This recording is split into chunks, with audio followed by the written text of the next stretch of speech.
CPD needs to step up and do their job. They know who did it. They got the people who did it. A day after a family calls for justice, new developments in a New Year's Day shooting.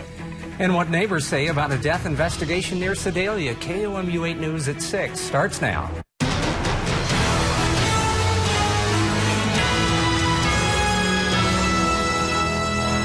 Protesting then action. Good afternoon, I'm Emily Spain. And I'm Jim Rick. Thanks for joining us. A day after Anthony Warren's family called for a security guard to be charged for their loved one's shooting death, prosecutors filed charges against another man.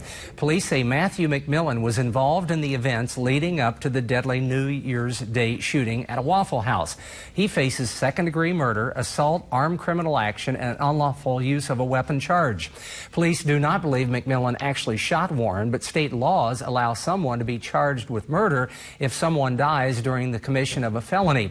Last night, during protests, Warren's family said they want police to make progress in this case. My cousin's an innocent bystander, and he needs that justice. It's not like he was a criminal. He wasn't doing nothing illegal. He wasn't doing nothing, minding his own business. 30-year-old man died for what? For what reason? Court documents say McMillan was one of two people involved in an argument before the shooting. Police say the security guard trying to defuse the tenseness shot Warren because the guard felt threatened. The guard has not been charged with a crime. The family of a Columbia man shot and killed near Clark Lane last year is suing the alleged shooter. Cameron Carruthers was shot last May during an argument with Ricky Gurley. Carruthers' friends have maintained Gurley shot him while he had his hands up and was unarmed. Gurley has been charged with a federal gun charge, but has not been charged with the actual killing of Carruthers. Carruthers' family is suing Gurley and his private investigation business for wrongful death.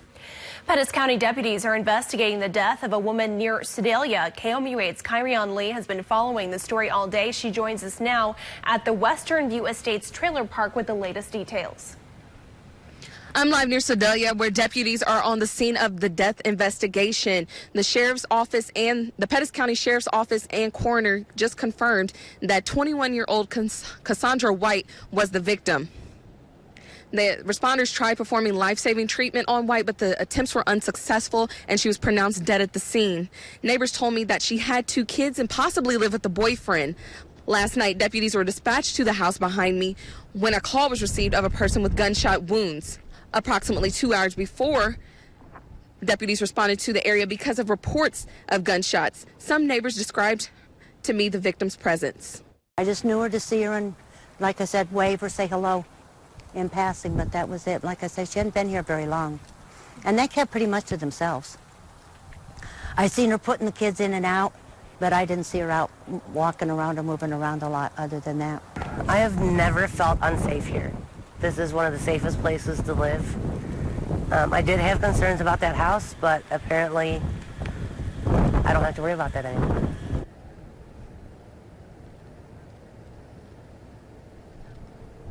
We will keep you updated as we learn more. Reporting live in Pettis County, Kyrion Lee, KOMU 8 News.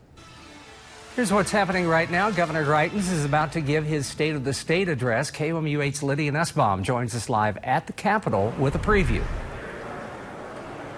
I am in front of the governor's office, where Governor Greitens will give his State of the State address in just less than an hour. Now, the purpose of the speech is to highlight some of the things the governor would like to do this upcoming session. We are also expecting the governor to talk about some of his past successes in the last year. I spoke with Representative Chuck Basie, who says he would like to see the governor talk about road transportation and improvement. House Minority Leader Gail McCann-Beatty says she would like to see the governor's response to the federal tax cuts and how this would affect the state budget. I will give you updates at 9 and 10 tonight. Reporting live in the state capitol building, Lydia Nussbaum, KOMU 8 News.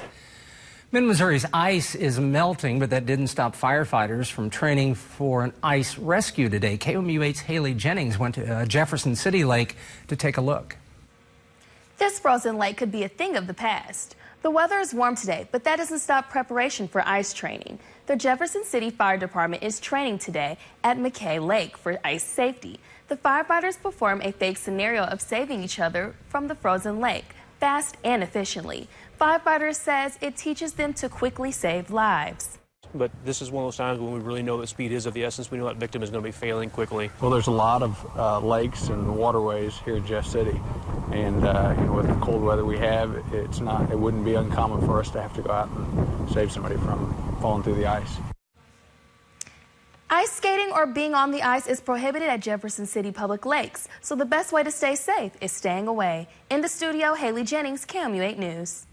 Well, it's a beautiful day in mid-Missouri, very warm, but Kenton says it won't last for long. Let's send it over to him for a check of your forecast. Hey, Kenton. It is definitely a warm one today. That means to get out there and enjoy it. Go for a walk around the neighborhood. Why not? Temperatures in the upper 50s, even around 60 still in Sedalia. It was in 60 in Columbia just a bit ago as well. And these winds are also around 22 miles an hour, some gusting close to 30 miles an hour. So a bit of a breeze, but it's a warm breeze. And I say enjoy it, of course, because as we know, it's not going to last long. We're in the 50s, though, all night long, even through sunrise tomorrow morning. As you head out the door tomorrow morning for work and for school, it's still going to be in the 50s, but then a strong cold front rolls through midday. We're in the 40s around noon and then rapidly cooling into the 20s by tomorrow afternoon. Again, not lasting long. And of course, with some moisture out there, that means that any light rain and drizzle we're expecting in the morning will then change over into some sleet and some freezing drizzle as we head into the afternoon. So we are going to be in a storm mode index 2 tomorrow. It's on a 0 to 5 scale. I'll detail what we can expect on road conditions and everything hour by hour. That's all coming up right after the break. And because of that weather that Kenton is telling us to expect tomorrow, Columbia Public Schools says it will dismiss students 2.5 hours early tomorrow. You can find a full list of when each school is closing. That's on our website at KOMU.com. A semi-truck crash along Interstate 70 in downtown Kansas City caused major delays for morning commuters. Officials say a tanker truck carrying chicken fat overturned shortly after 6:30 in the morning. One lane was closed, causing major backups heading into the city. Although I-70 has reopened, its ramp will remain closed until crews get the tanker on its wheels again. A Kansas City man has been convicted of fighting with and threatening law enforcement officers at the federal courthouse in Kansas City. 3 federal officers received medical treatment after the encounter. A federal jury found 31-year-old James Everett guilty of 3 charges arising from the confrontation in March 2016. Investigators later found a handgun in Everett's car. As a convicted felon, he was not allowed to own a weapon. A St. Joseph police officer who shot and killed a woman will not face charges. A Buchanan County prosecutor says Officer Brant Hutchinson acted properly. Samantha Hennard was involved in a stolen vehicle call. A highway patrol investigation found when Hutchinson got to the scene, she fired twice at the officer. He returned fire, killing her. A man accused of running away after hitting and killing a pedestrian on I-55 in St. Louis is in custody. Troopers found a car matching the description they got earlier at a casino garage. They used surveillance cameras to find the driver. He was arrested but has not been charged. 300 workers are out of a job after the largest employer in the small town of Trenton, Missouri, decided to close its doors. ConAgra says it told workers almost 2 years ago the plant would close. They've already cut jobs and plan more layoffs in March. The closing is scheduled for the end of May. The company is moving jobs to Ohio. Trenton leaders say the closing will change the town and leave a hole in its economy. After a canine's injury on the job, the law that could change. Plus changes a Columbia commission wants for medical marijuana use. The Substance Abuse Advisory Commission spent more than half of its meeting today discussing a city resolution that would endorse the Missouri Medical Marijuana Initiative. The Columbia City Council is considering the idea, which would essentially create a taxpayer-funded marijuana lobby. The debate is it fair that city and county taxpayer dollars go to lobbying for a cause without voter approval? The commission will wait until its next meeting, February 14th, to take action. A Cass County Sheriff's deputy is hoping state legislators toughen up laws protecting police animals. His canine partner was stabbed by a suspect while on duty. Deputy Steve Valentik was helping police near Walmart look for a thief last month when he says he spotted the suspect about 80 yards away. The dog took down the suspect, but then the suspect attacked the canine. My heart sunk when I saw that he had been injured. I looked closer at it, and it appeared to be a stab wound. Now, law enforcement officials are calling for an increased penalty for killing or injuring canine dogs. They want to see the maximum sentence increase from 15 days to a full year in jail. A St. Louis area lawmaker says he was filing a bill to increase the maximum sentence. It's now in committee. Coming up on KOMU 8 News at 10, reaction from the governor's State of the State address. We'll hear from both sides of the aisle. A live report from Jefferson City tonight on KOMU 8 News at 10. Kenton. And again, it's very warm tomorrow morning. We're in the 50s there at sunrise, then 40s midday, 20s in the afternoon. Again, road conditions slowly deteriorating throughout the day. You can just even look at those stoplights there, and you can see we're green in the morning, turning to yellow midday, then orange in the afternoon, and red possibly in the evening, because any wet roads that are still untreated will likely then freeze over. Some black ice could be an issue there. That is our time for now. Thanks for joining us. We'll see you back here at 10 o'clock.